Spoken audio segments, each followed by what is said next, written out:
So the next question. Okay, so this is an application of the derivative. Now we have coffee strained from a conical filter into a cylindrical coffee pot at the rate of 10 inch cube per minute. So, okay, so remember, what we have is this one.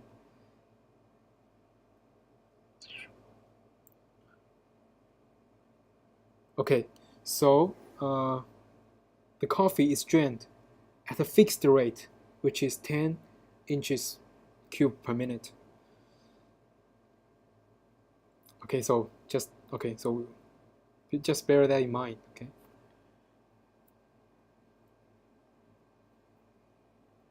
So the first question is, how fast is the level in the pot rising when the coffee in the cone is 5 inches deep?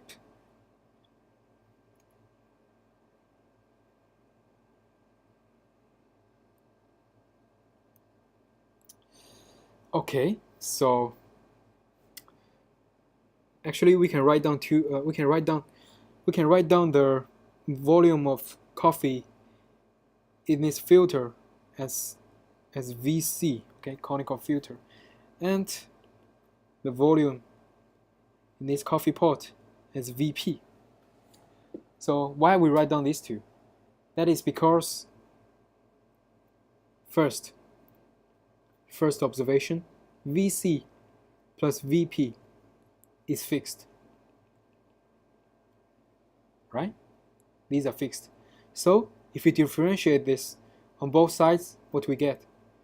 What we get is dVC dt plus dVP dt equals to 0, which will give us dVC dt is just equal to minus dVP dt, which is minus 10, according to the question, right? Because we know that the speed is a constant. The rate is always 10 inches per minute. Okay, so we always got this true. So now this is what we have. But now, okay, so look at the question here. We are interested in the level of the pot. We are interested in this part. Let's denote this as HP. So actually what we are interested is dHP dt, which is the speed of how fast the level of the coffee in the pot rising. Okay, this is what we're interested in, and what we know is the volume of this. What we know is the volume of this one.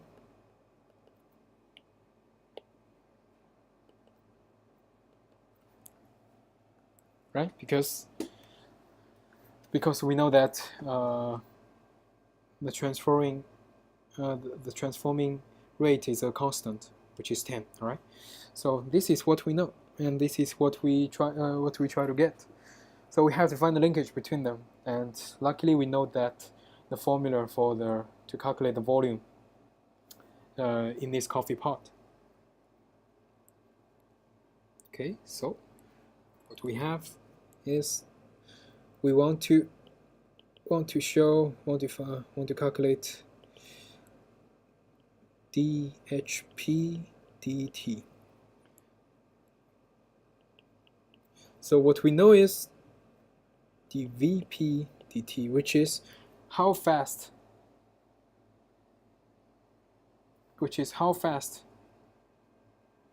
the volume of coffee in the pot are rising, right? Not the level, it's the volume. Okay, this is 10, and we know that VP is just equal to HP times because we know that the base area, this VP is just equal to HP times the base area, which is HP times, okay, if you still remember the formula to calculate the area for a circle, you will be fine with this one, right? Because we know that, okay, let's see. apparently the area will be just 3 square times pi, which is 9 pi times HP. See, so we differentiate with respect to t on both sides, will give us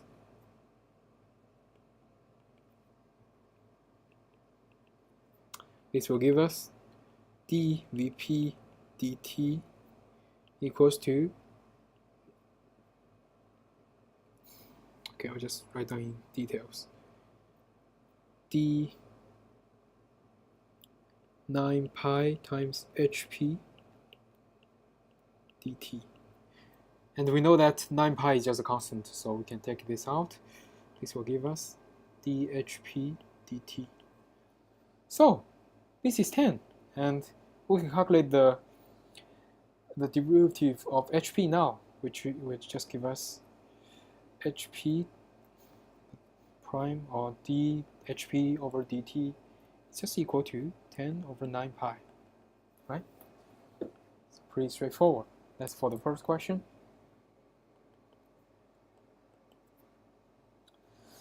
So the second one is, how fast is the level in the cone falling then? So once again, what we know. So this is what we want to calculate, which is dH. Okay, let's use CHC to denote the height in this filter. Okay, so dt.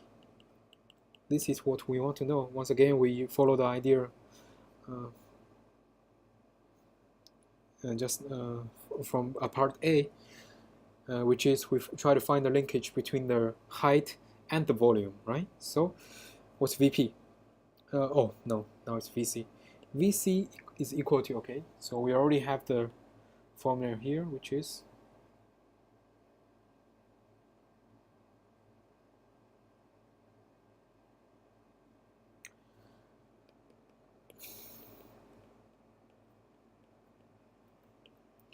Hc, right? So this is the formula here. So now the question is, what's the base area when the height is Hc?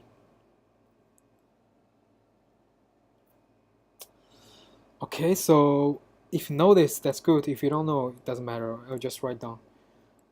I'll just show you how we can calculate this one, because if we take a picture of this conical filter, it will give us a triangular, right? Triangular. And sorry, I will use a tool in this software.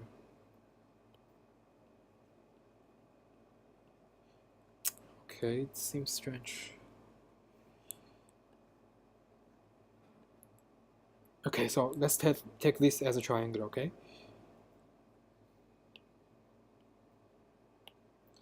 So the original height 6, and this is what? Let's see. This is 3, right?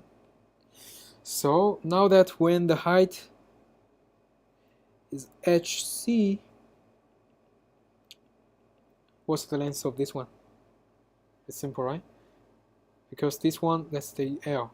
L over 3 will be equal to Hc over 6, so it will give us L equal to Hc over 2, right?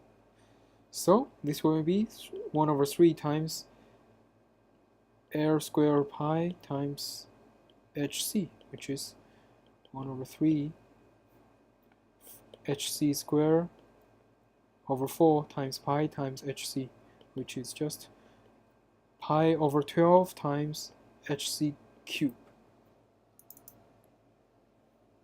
right? So that's it. So we already got it. So this will give us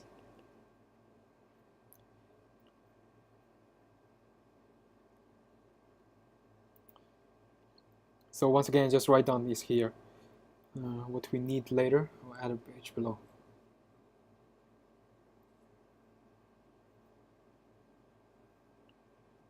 What we have is Vc equals to pi over 12 times hc cubed. Correct? Yeah, correct. So we differentiate with respect to t on both sides. We will have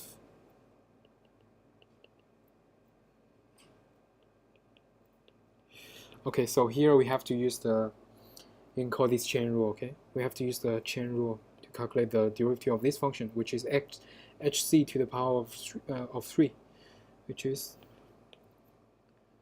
3hc squared times dhc dt. So I think this is enough. Okay, so now that this is always minus 10, so what we have, this will give us dhc over dt is equal to okay, let's see, minus 10 pi times 4 times hc to the power of minus 2, so which is just so now what's the height? hc is now what?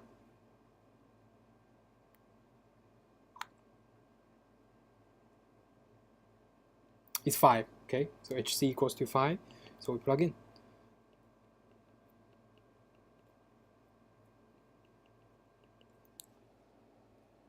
Which is just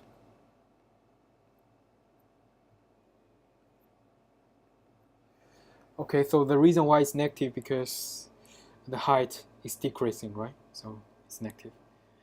Or you can just write down, because now we only care about the number of the speed, so you can just write down the absolute value of this one. So that's also correct. So I guess that's it. You see, it's because that there is a linkage between the volume and the height. That's why we can use the derivative of the volume to calculate the derivative of the height. Yeah, that's the idea here. So that's for question 3. So next is question 4.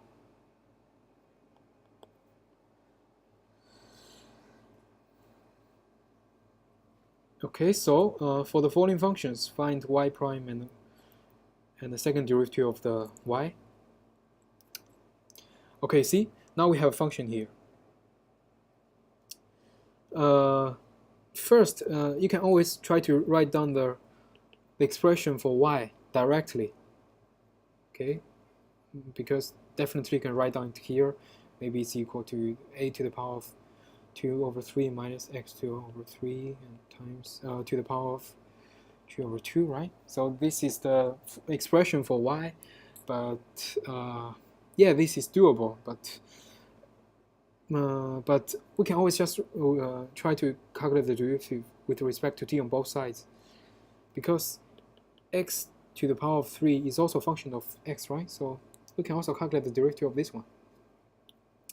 So that's actually what we're going to do. What we have here is equals to a constant, which is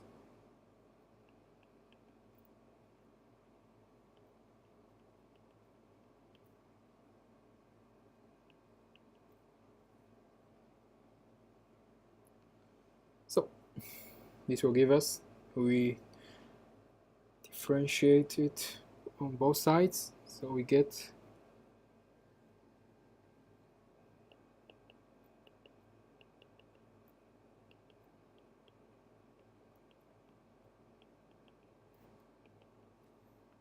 so this is what we have.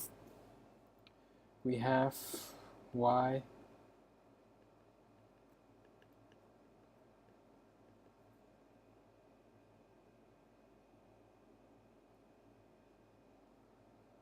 no, sorry, I get a little bit tired. Okay, so because it's strange to just look at the screen and just talking to yourself, it's pretty strange. Okay,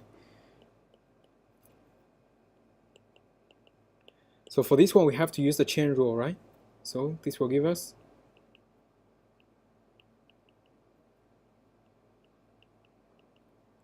so this is what we have. So we differentiate it on both sides. It will give us,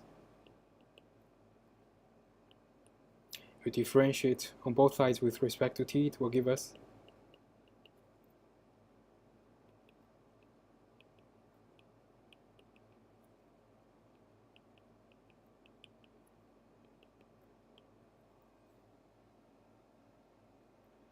dy dt equals to minus x to the power of minus 1 over 3 times y to the power of 1 over 3. See, that's it. However, you see there is still a y in the right hand side. We don't want to use this. We want to use a expression of a function of x, right? So we have to find the y, right? So y equals to what? Okay, so from here you can see that y equals to, actually I've already write down the answer here.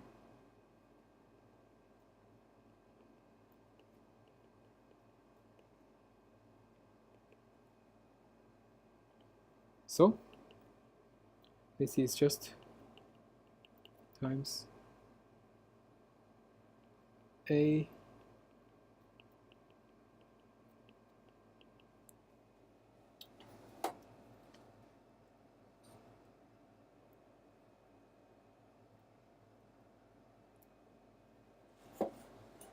okay. Actually, you can stop it here, but if you want to simplify this, of course you can do, because this is x to the power of x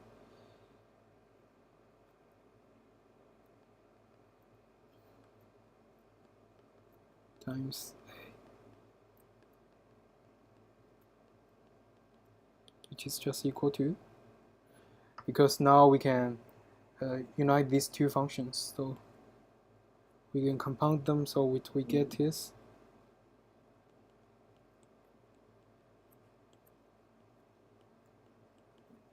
yeah, that's the answer. Yeah, so this is part A. And if you need to calculate the second derivative, so we will start from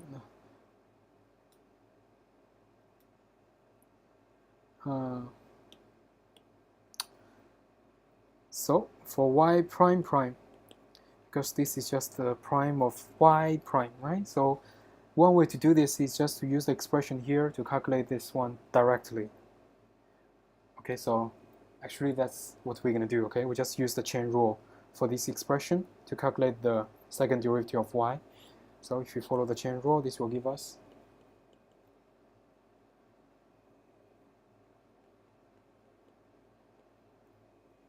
minus 1 times